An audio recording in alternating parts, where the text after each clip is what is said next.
NASA just made a move that caught everyone off guard. While China's planning their lunar touchdown by 2030, Jared Isaacman posted something that basically said, America won't finish second in this race. But here's what's really interesting. SpaceX quietly revealed they've been working on a completely different approach to getting back to the moon, something simpler and potentially much faster than anyone expected. What exactly did they change? And more importantly, could this new strategy actually beat China's timeline? Let's dive right in. Hours after President Trump officially swore in Jared Isaacman as NASA's new administrator, something unprecedented happened. Trump signed an executive order that Isaacman called the most significant national space policy since the Kennedy era. The timing wasn't accidental. This wasn't just paperwork. This was a declaration of intent. The order commits the United States to returning to the moon, establishing permanent presence there, and doing it all before China plants their flag on lunar soil in 2030. But what makes this different from every other space policy announcement we've heard over the past decade? The answer lies in three words Isaacman used: relentless focus and never second place. Because buried in this executive order is something that changes everything. A new 2028 deadline for Americans on the moon, and more importantly, a complete willingness to rethink how we get there. The Artemis program started during Trump's first administration with an ambitious 2024 target that everyone knew was impossible. It slipped to 2027 under Biden. Then technical challenges with Starship pushed it even further. But now we're seeing something different. Instead of just moving dates around on a calendar, NASA and SpaceX are actually changing the game plan. Why does this matter? Because for the first time, the timeline isn't dictating the technology. The technology is finally driving realistic timelines. SpaceX's current roadmap shows something fascinating. June 2026.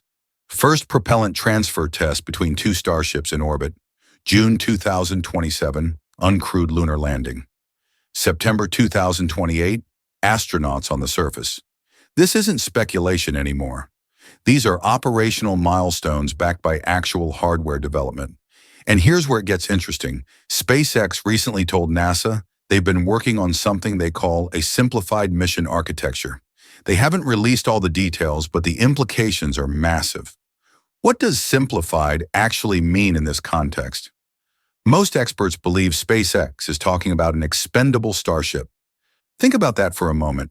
SpaceX, the company that's been obsessed with reusability for over a decade, is apparently willing to throw away starships to meet this deadline. That's how serious this race has become. An expendable version would strip out the heat shield tiles, the landing flaps, the header tanks, basically everything needed to bring it home. The result? A dramatically lighter vehicle that's faster to build and can carry up to 250 metric tons to low Earth orbit instead of the reusable version's lower capacity. Now, Elon Musk probably hates this idea. Everything he's built at SpaceX has been about making rockets reusable. But here's the strategic brilliance. They could still recover the super heavy booster, which contains 33 Raptor engines and represents the most expensive part of the system. So you get most of the cost savings of reusability while dramatically simplifying the upper stage. Is this a compromise?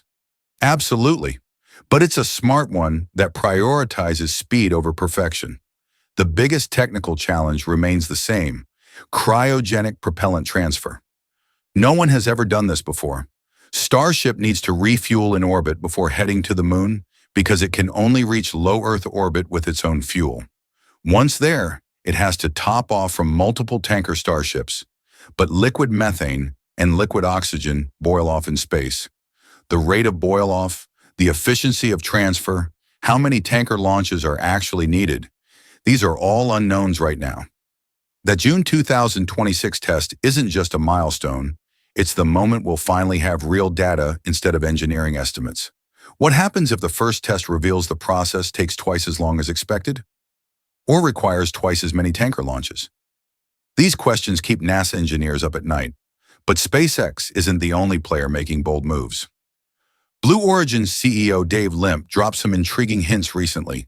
When asked about accelerating lunar timelines, he said they have ideas that could help speed up the path to the moon, and hoped that NASA would take a close look. What makes Blue Origin's proposal particularly interesting is that it reportedly skips in-space refueling entirely for the initial missions. Their Blue Moon Mark 1 lander, launching next year on New Glenn, could potentially support a crewed mission by 2028 without the technical uncertainties of orbital refueling. This is where the competition gets fascinating. Blue Origin's approach is more conservative, arguably lower risk. SpaceX's approach is more ambitious, potentially higher capacity, but depends on proving completely new technologies. NASA now has two dramatically different paths to choose from, both targeting similar timelines. Which one do you bet on? The proven but limited approach, or the revolutionary but uncertain one? There's another element in this executive order that hasn't gotten enough attention: the nuclear reactor plan. By 2030, NASA wants a fission reactor operating on the lunar surface. Most people hear nuclear and space and immediately think of weapons, but the Outer Space Treaty only bans nuclear weapons, not reactors. The US flew one in 1965. The Soviets used them extensively until Cosmos 954 crashed over Canada in 1978, scattering radioactive debris. That accident shut down their entire program. So why bring nuclear back now? The answer is power density. Solar panels work great near Earth, but on the Moon you face 2-week-long nights. Nuclear reactors provide constant, reliable power regardless of sunlight. And if you're serious about building permanent lunar infrastructure, mining operations, manufacturing facilities, life support for large crews, you need that kind of continuous energy supply. This isn't just about exploration anymore. This is about industrialization.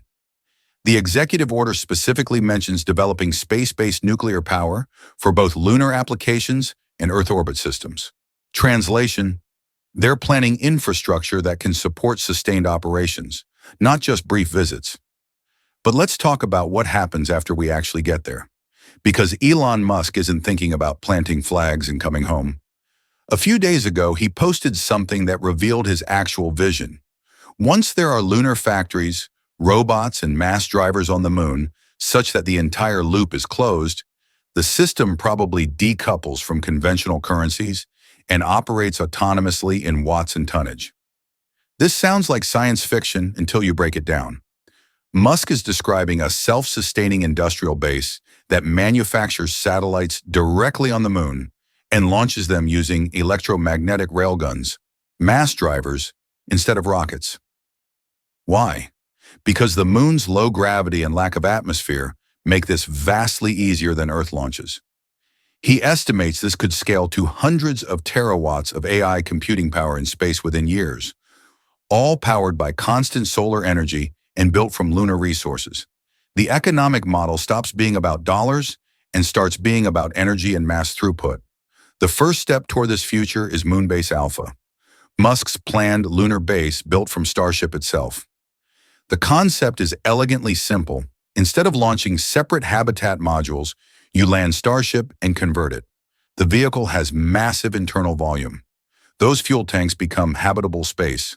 There are two main concepts being discussed: vertical and horizontal configurations. The vertical concept keeps Starship standing as it lands. You'd build spiral ramps inside connecting roughly 15 floors. Top levels for quiet observation and sleeping quarters, surrounded by water tanks for radiation shielding. Middle levels for mess halls, recreation, work decks, and laboratories. Lower levels for airlocks, EVA suits, heavy equipment. The former fuel tanks become tall, open volumes for life support machinery, 3D printers, storage. At the very bottom, an unpressurized garage where rovers can drive directly in. This design accommodates 16 to 20 people comfortably, far fewer than Starship's theoretical 100-person capacity, but much more realistic for initial missions. The horizontal concept might actually be better, though it requires tipping Starship onto its side after landing. Robots would prepare the terrain, build berms on either side for stability. Once horizontal, the 9-meter diameter allows 3 floors, each about 3 meters high. Water tanks on the upper floor provide radiation protection. Then you bury the entire structure under 3 meters of lunar regolith, the ultimate shielding against micrometeorites, extreme temperatures, and radiation. The beauty of this approach is that you're using local materials for protection rather than launching everything from Earth. Here's what most people miss: the economics. A Starship-based lunar habitat supporting 20 people for 6 months might cost around $150,000 per person per day. That sounds expensive until you realize the ISS runs about $10 million per person per day. We're talking about reducing costs by 98%, and SpaceX could potentially land 4 customized Starships per year, each upgraded based on lessons learned, gradually building a network of interconnected habitats around somewhere like Shackleton Crater's rim. This is where China's timeline becomes relevant again. Beijing says 2030. NASA and SpaceX are now saying 2028. Blue Origin might have a path for 2028 too.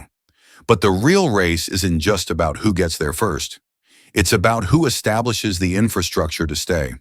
Because the next wave isn't about brief Apollo-style visits. It's about mining, manufacturing, energy production, and permanent presence. The executive order, the simplified Starship design, the nuclear reactor plans, the base concepts, they all point toward one goal: making the moon economically viable, not just scientifically interesting. So what does all of this actually mean? We're watching 2 fundamentally different approaches to the same goal collide in real time. China's methodical, state-driven program targeting 2030 versus America's commercial space race pushing for 2028. SpaceX willing to sacrifice reusability for speed. Blue Origin offering a more conservative path without orbital refueling risks. NASA caught in the middle, trying to choose the right bet while the clock keeps ticking. But here's the deeper truth. This isn't really about beating China to the surface anymore. It's about who builds the infrastructure to stay. The expendable Starship concept, the nuclear reactors, the base designs. These aren't just flags and footprints missions. This is the foundation for lunar industry, for permanent human presence beyond Earth. For Musk's vision of factories and mass drivers operating autonomously in watts and tonnage. The next 2 years will determine whether 2028 is realistic or just another ambitious deadline that slips away. The June 2026 propellant transfer test becomes absolutely critical. If it works, everything accelerates. If it doesn't, we're back to the drawing board while China keeps moving forward. Elon already named his moon base Starbase Luna. What would you call it? Drop your ideas in the comments below. If you want to stay updated on every development in this new space race, hit that subscribe button and turn on notifications for Space Update 24 hours. And if this video gave you a new perspective on what's really happening with lunar exploration, smash that like button and share it with anyone who still thinks we're decades away from moon bases. Thanks for watching, and I'll see you in the next one.